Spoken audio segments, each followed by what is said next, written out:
this thing on? Is this thing on? Yeah. You got two of them hooked up there, Johnny? I reckon it is. I told you I bought a... I think we're gonna go find us a damn Bigfoot tonight. Candy Or cane. maybe a ghost. Candy cane.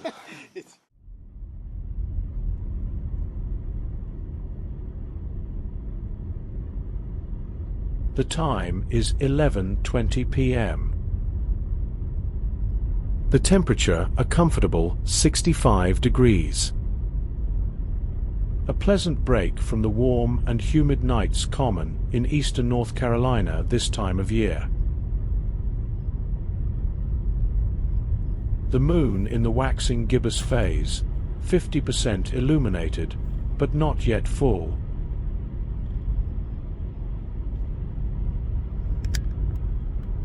Johnny told his family that he was running to the store for Oreos and a couple scratch-offs.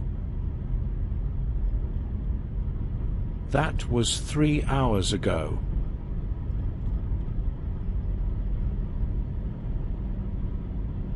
In reality, he is meeting up with a team of Bigfoot researchers, some he has not seen in over a year.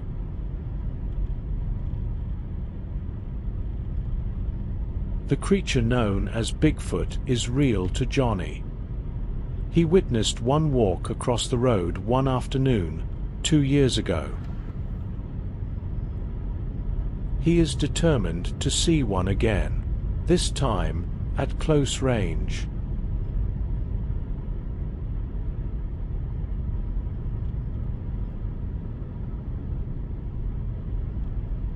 The team tonight consists of George, tech specialist, Noah,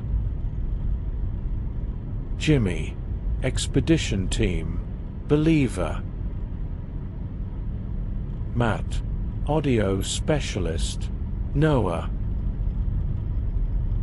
Doug, expedition team, believer,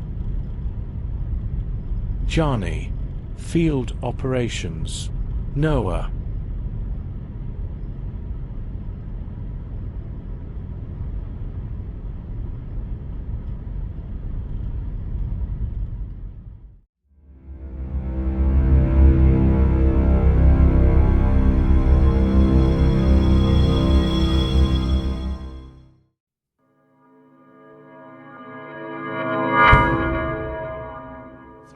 Drawers out, move the whole damn thing because I got like... We getting ready to go again?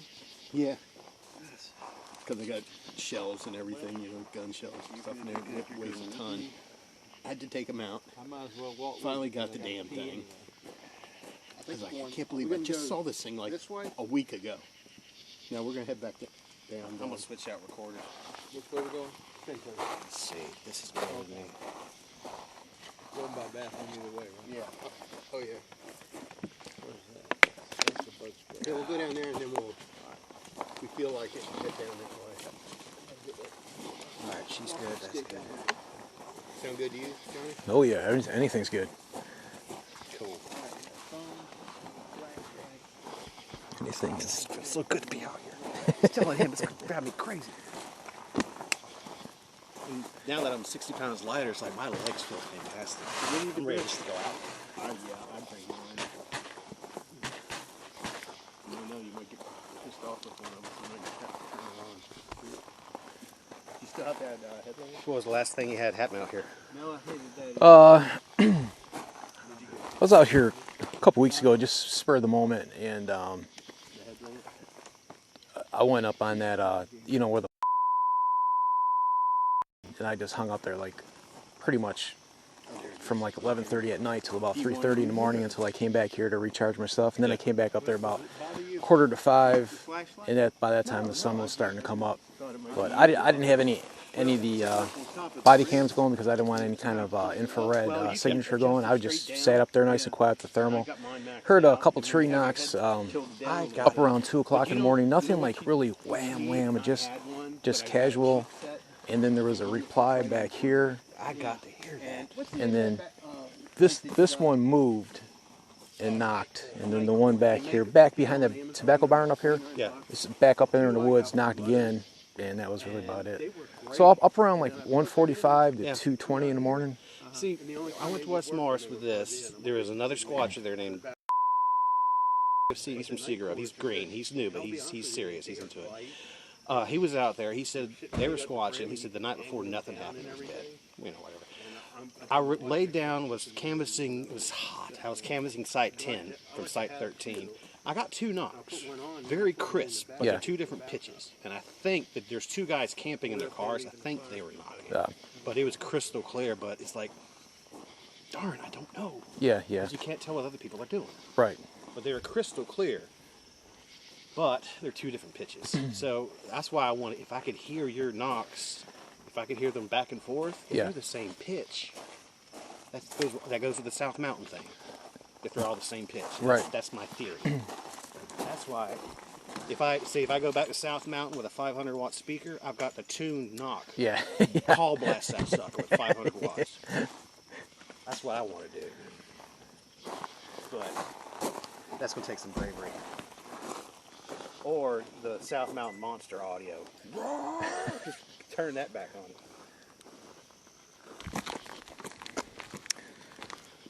I wonder if people that are Guardian Angels. sensitive to paranormal stuff are sensitive to UFOs and Bigfoot stuff also. I tend to think so because when you go to conferences and you meet all these different people who've had experiences, a lot of them have had experiences in more than one Yeah. realm. It's not just Bigfoot or just UFOs. So I've had paranormal stuff happen throughout my life, and then, you know, the Bigfoot stuff. I think it's a different degree of sensitivity somehow.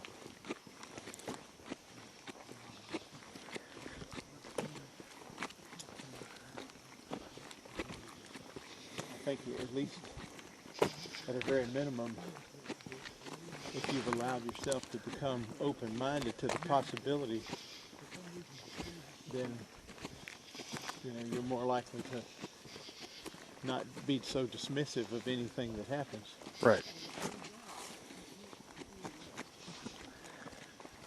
Somebody who doesn't want to believe it will quickly dismiss anything that happens to them.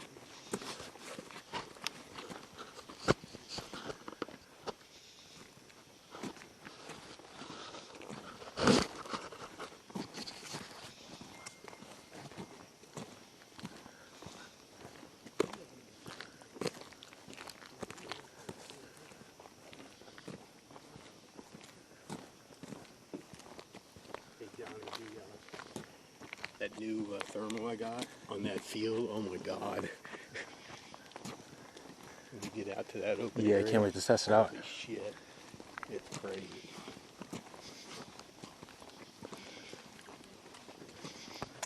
Is it well worth it? Yeah. Absolutely.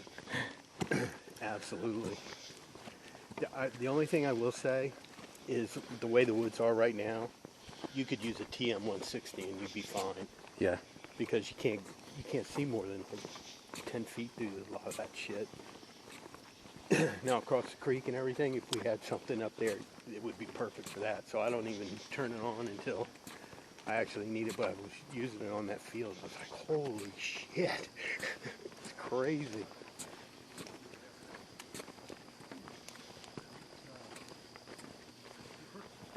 I think once the leaves fall and everything, it's going to be nice.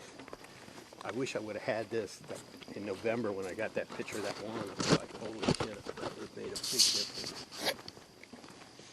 Because it's a better sensor than what's on Steve's. And it actually picks up, and the clarity, because they changed the lenses and everything on it, the clarity is like so crisp. Yeah. And compared to Steve's, it's like the 25 he's got. I can't even imagine what the 25 would be like with these. It's crazy.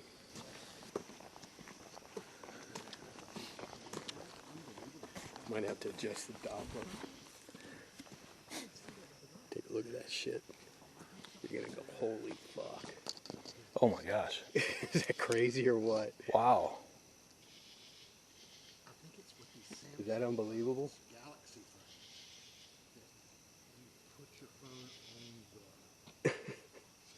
Is that crazy? Wow. That is like crystal clear. I know. Wow. Like I said, the clarity on this is so much better than Steve.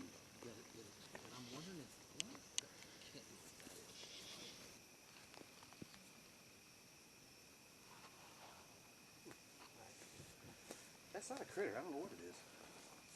But it's right there. It's like it's in the tree. But it looks like a...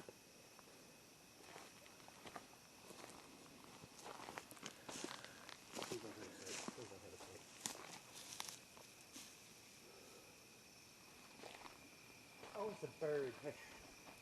It's a bird hanging out. Right here, a little fern or a...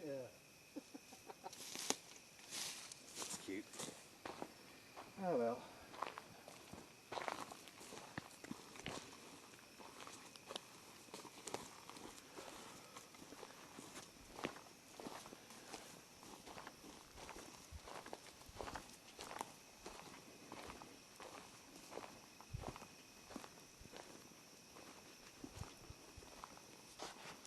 You ever talk to the woods?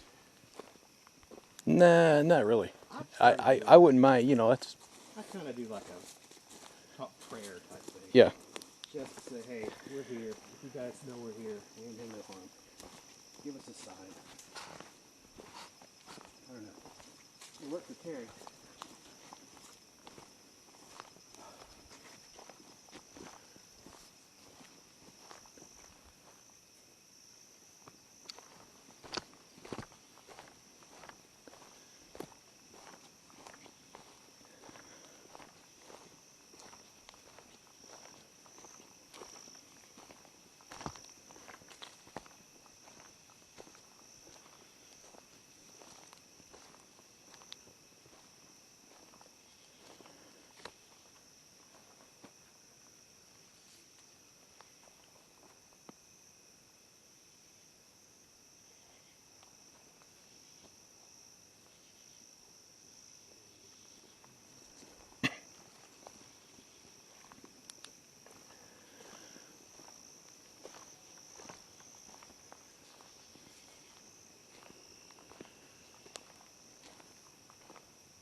Right, it's about 1:40 in the morning, and I'm still in the same position I have been. I'm about 10 feet off the ground, and I've been watching this tree line all the way around me with the thermal, and in such a good position that if there's any kind of noise, then I'm going to hear it up here. This is kind of like more or less like a high ground. There has been a couple tree knocks back over this way, and there was actually one reply back way out that way, and I'm hoping that my audio recorders pick it up. So I'm gonna hang up here till about 3, maybe 3:30, and hike back to camp and get the shofar horn and give that a good blast.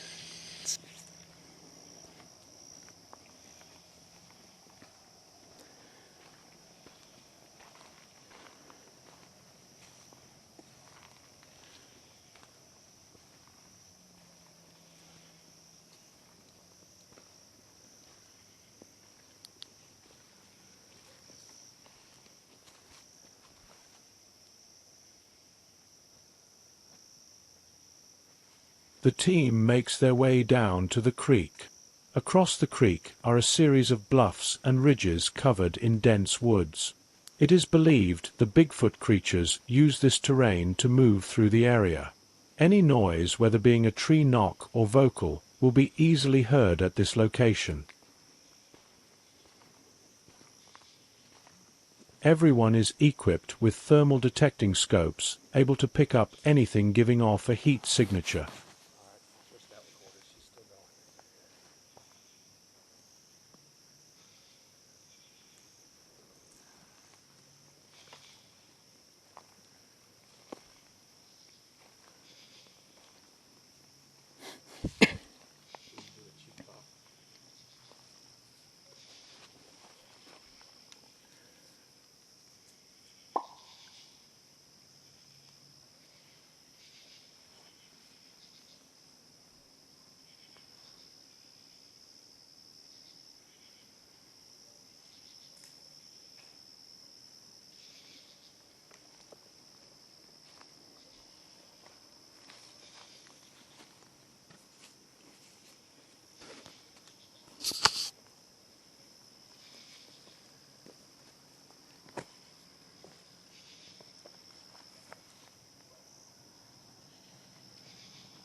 Yeah, me too.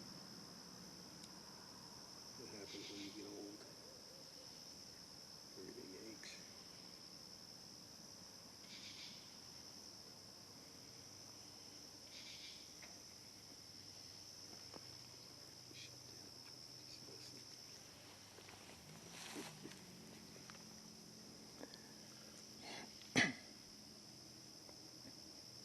A lot of the background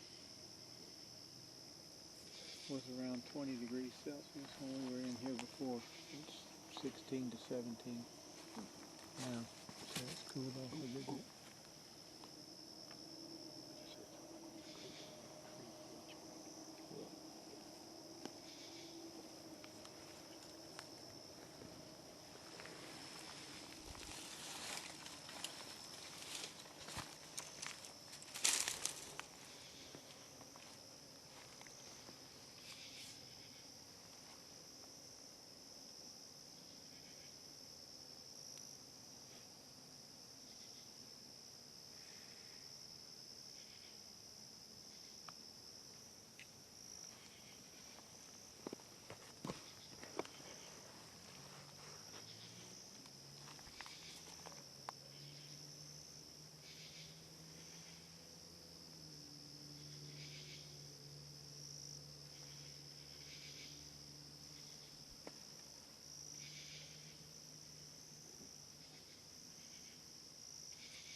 Mind if I go take a walk down the stream here a little bit? Yeah, go ahead. I'll be nice and quiet. Okay. Where's Matt? He's coming up behind us.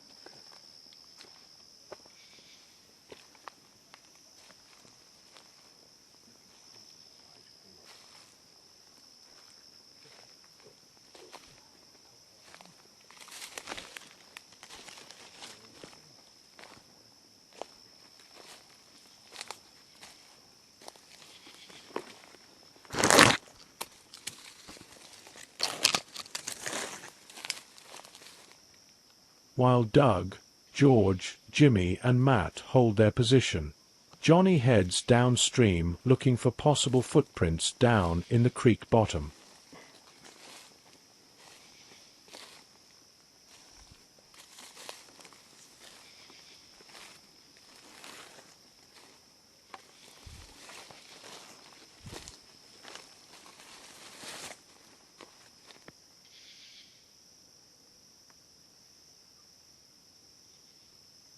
This is a dangerous move. He will be several hundred yards away in case help is needed.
Oh yeah.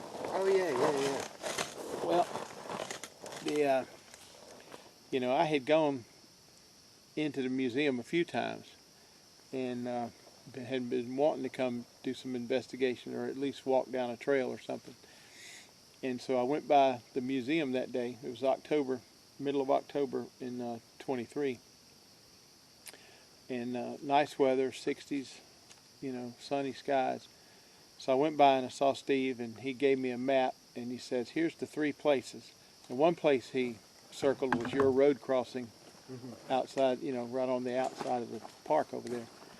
And of course, one place was the picnic area, right down here. But the first place was that trailhead, where the kayakers put in right there at Fishing Creek Loop Trail. So I started there, because it's just a few hundred yards from the headquarters. I stopped at the headquarters, and then came on down there to the trailhead, and I get out and I'm starting to shoot a video, and I'm just talking, making observations about, the cover, the availability of food, water resources, what types of small game there might be, for an apex predator, why this would be a good area. So I'm shooting this video, and I'm kind of looking down that trail, interested to see if anything shows up on the trail. But I'm panned to the left, and as I go back to that spot to the right, on the south side of that little parking area, you can see in the video that I kind of hesitate like that and go over it, because I remember seeing it's dark. There's a dark spot over there. And so I went on back and then came back by it, and then I circled back it a third time. And I'm telling myself mentally, okay, I got to go home and check this frame by frame. I need to, slow it down and just look at every inch of it to see what's there. But because of what else happened that day, I forgot to go back for several months to go look at that picture. But that was taken right there at the trailhead, that video. And when I did slow it down much later, the figure is standing there at the 12:13 mark when I pass it. And then I pass it coming back at the 23-24 second mark. But then when I come back around at 1:20, it's not there. So it's left. It walked away. It's not a rock. It's not a tree. It walked away.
Johnny hears something back in the woods.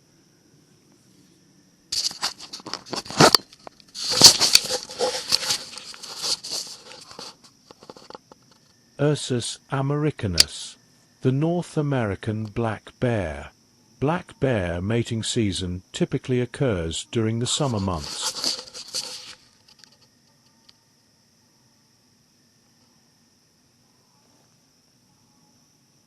Johnny must be extremely careful. The last thing he wants to do is walk up on a couple black bears getting freaky in the tiki.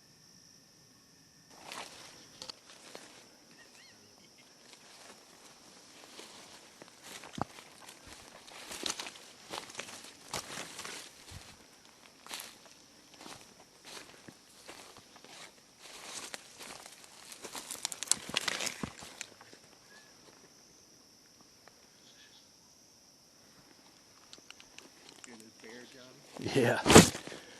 Here's a couple of them over there. I know. One sounded like it was coming down and then stopped, and then another one was starting up. There's two of them over there. Yeah, it sounded like three distinctly different voices there. Anyway, there you go. How many things are going to find in this bench empty when they do this? We'll walk down that path. You got bear spray, you're good. All right. For about Okay. You turn the lights on, don't run. They don't want anything to do with it.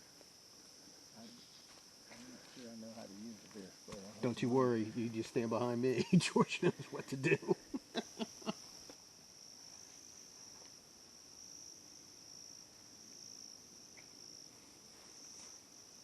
ain't nothing making the damn sound now.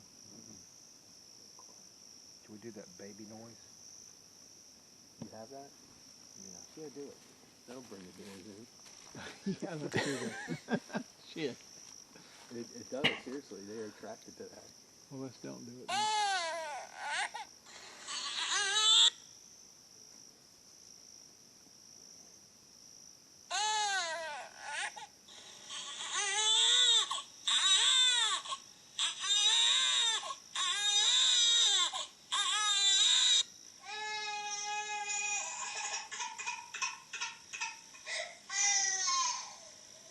Give that thing a pacifier.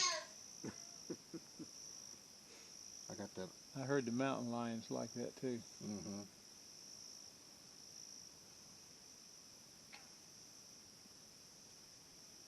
There ain't nobody making a sound right now. Even the damn coyotes will shut up.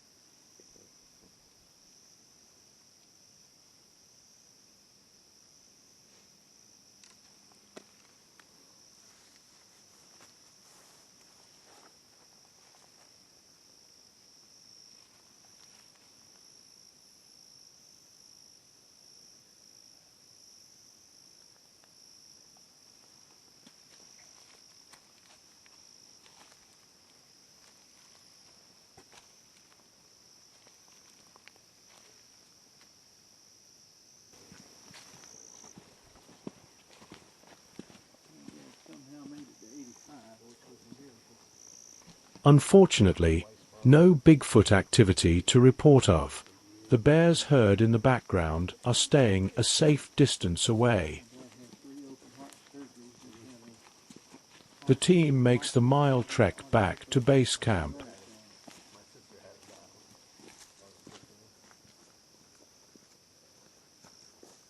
Who's left behind me? I'm right here. Oh, okay. Away.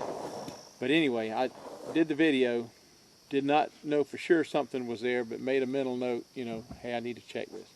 Walked on down the trail, and I see two apples sticking in a tree on the left side of the trail. Two bright, shiny red apples just stuck up in, wedged up in the tree. So I walk off the trail and go over there to the left, and I'm thinking, okay, one of the people that's investigating out here must have left some apples to, you know, and placed them up high so maybe the deer don't get them or something. So I figured it was one of y'all that put the apples out, you know. And I wasn't going to disturb the apples, but I wanted to walk over there to see if maybe there had been an apple that had been eaten, and I might find a partially an apple core that's been bitten or eaten partially, and could get a bite radius off of it or something like that. So as I walk over to that tree, I hear this really loud whistle, and it's not a bird whistle. It's not any bird that I would recognize, and it's certainly louder and stronger. It felt like it's someone or something with a big set of lungs. What time? Do you remember what time of day it was? Yeah, it was about 2:30. About 2:30. In the afternoon, because by the time I got over here, well, probably closer to 2, or maybe, yeah, because he didn't open till 1:30, and I went by there to see him first, so probably 2:30.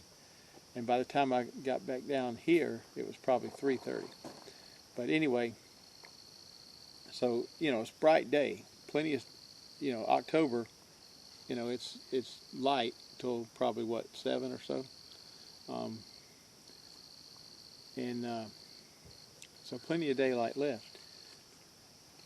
So I walk down there and I hear that whistle, and I say, okay, I'm going to back off of these apples. That sounds like a warning whistle to me. So not knowing what that was that whistled at me, I'm just going to back off and leave the apples. And so I get back to the trail, and I go maybe another 25 yards, and I hear this crunch, crunch, crunch, crunch, crack. It's really loud, almost like a boom, boom, boom, boom, crack. I must be getting old. I forgot to zip my zipper up. Old men do that. So anyway, that scared the daylights out of me, because there was not any kind of four-legged cadence to it. It was a boom, boom, boom, crack, and the limb that it must have hit on that last step was pretty big, pretty big around, I would say, and it snapped it, and it made a really loud snap sound, crack to it. And it even picked up on my phone. Now, it's very faint, because your phone can't pick up what your ears can pick up. It's very faint, but you can hear it. Jimmy, did we lose you? You sleep over there? No, I'm here. Oh, okay. It looked like you were Nodding off. nodding off. But so after that happened, I thought, oh my gosh, I'm by myself, I'm unarmed, I'm at least 200-300 yards from the car. I can't outrun anything in the forest, and nobody knows where I'm at, except Steve, and nobody I know, none of my family, would know how to get in touch with him, or would even know to look for a cryptozoology museum, Yeah. Matt, did you hear something? They knew I was coming. Yeah, I did too. Something fell. Sound like a branch or something. Yeah, they knew I was coming to Medoc, but they wouldn't know where to look for me. Yeah. So I said, okay, I need to live to see, do this another day. So I decided to back off, and of course, immediately when I got to the car, I'm regretting not going after this thing, right? But No, you did the right thing. I think it's the right thing, because you don't know what, No, like you said, you're by how yourself. it would react, to being pursued. How would it react? So that scared the daylights out of me. So I got in the car and came on down here to the picnic shelter to walk this loop from the picnic shelter, because that was a place that he said there had been other activity. And I get down there, and that's where I hear the owl. And it's, golly, really loud owl. I said, and you can hear me on the tape, because I'm narrating another video, and I'm saying, that's either the biggest damn owl I've ever heard, or it's something pretending to be an owl, And I think I sent you the tape, and you sent me an owl tape too. I think we traded owl tapes or something. But then I said, well, I'm going to stay on this trail a little while longer and see if I can find anything. And I was looking for an opportunity to get to the water, but there aren't that many good places to get to the water down there, and there really wasn't a shoreline, that had plenty of sand or something that you could look at tracks. So I'm looking for some way, as I'm walking that trail, to get down to the water. And so I finally see one area that looks pretty good, and I get down there, and it's kind of rocky, but there's dirt that's kind of washed on top of the rocks, you know. And I see a footprint, and it's 15.5 inches long. I take out my camera, and my camera has a Right. little app that will, you know, Measure it out. put a point here, and it'll tell you how far it is. So it was a 15.5 inch track that I had seen just in that one little spot that had some dirt there on top of the rocks. And I guess the rest of the tracks would have been lost because it's just rocky. So I thought, well, damn, you know, I'm getting some hard evidence now. And if you look at this on an aerial map, from that place where I heard the stomping in the tree break on Fishing Creek Trail, it's about 900 yards to where I saw the footprint on this picnic loop trail. Right.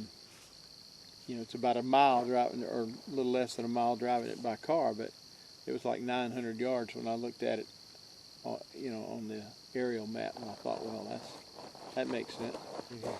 So I continued to follow that loop on back up, and there was one place in the trail where something had been drug across the trail. Because you know how when you drag something through leaves, it like leaves a trail because the leaves like get flipped over, you know. Yeah.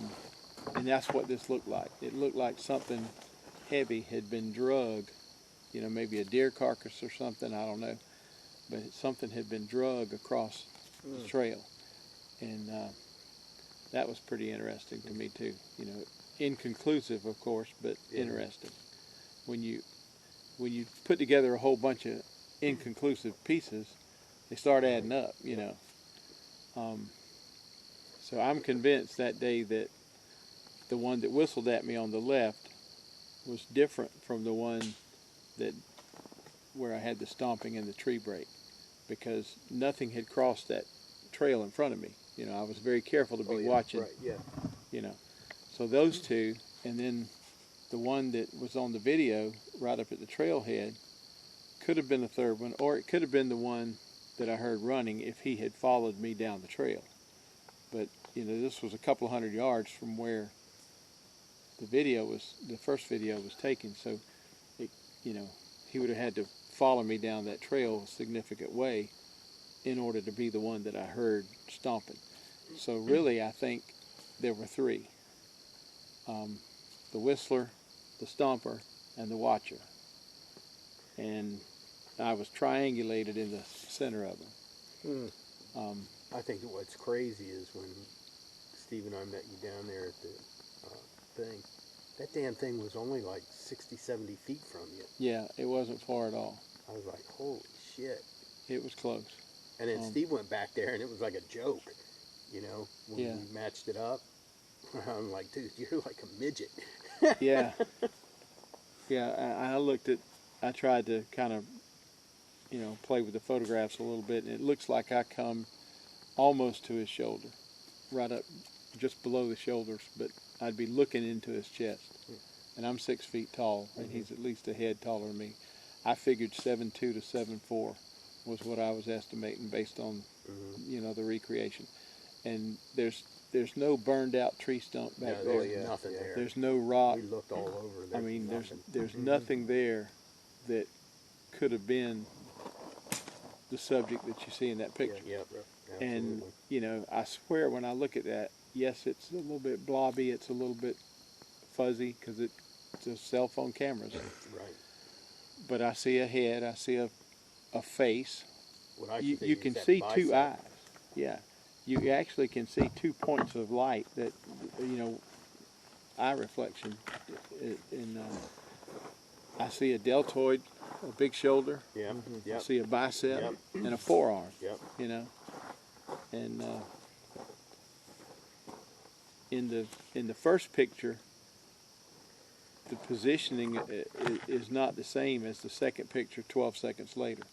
It's turned a little bit more toward me and leaning forward a little bit, and the left leg has come forward between 12 seconds and 24 seconds. And then, of course, at a minute 20, it was just Let me ask you this: do hauled you ass. think it was coming towards you at the time? Or do you think it was? I just, like, think it watching heard the car, and I think that's sort of a lookout.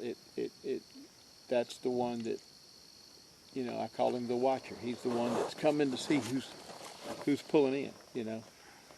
And I think they know you're there as soon as you get into the forest. Oh, I do too. Yeah.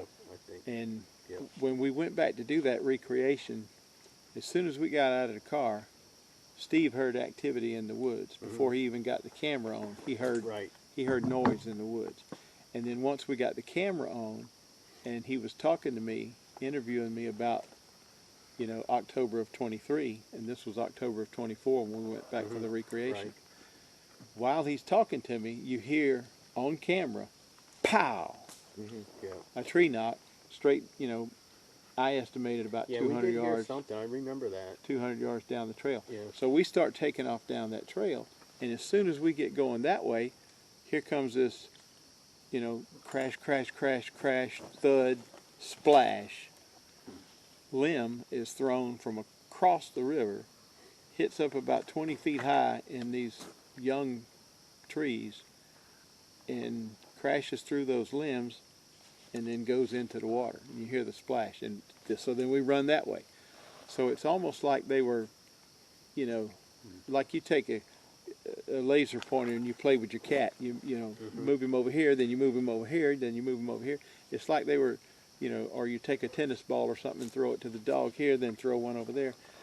It's like they were maneuvering us where they wanted us to be, or maybe maneuvering us away from where they didn't want us to be. Maybe they had a youngster in the area somewhere. I don't know, but they were manipulating us basically, you know, between the tree knock and the throwing of the limb. They were kind of manipulating what we did, you know, and we responded to it, and we did, you know, we did pretty much what they anticipated we would do, I think. So then, you know, I came back again in February, and I ran into you that day. And there were two tracks along the edge of the trail. They were water-filled tracks because it was kind of a low mud puddle type area that it was filled in with leaves from the winter. But you could see distinctly two tracks. They were 16 inches and about 4.5 to 5 feet apart. So that, you know, the evidence starts adding up, and I mean, I'm convinced that they're here. Oh yeah. Oh, You they're know, here. I'm also of the opinion that they're here all year long. Yeah, I think so too. I think they're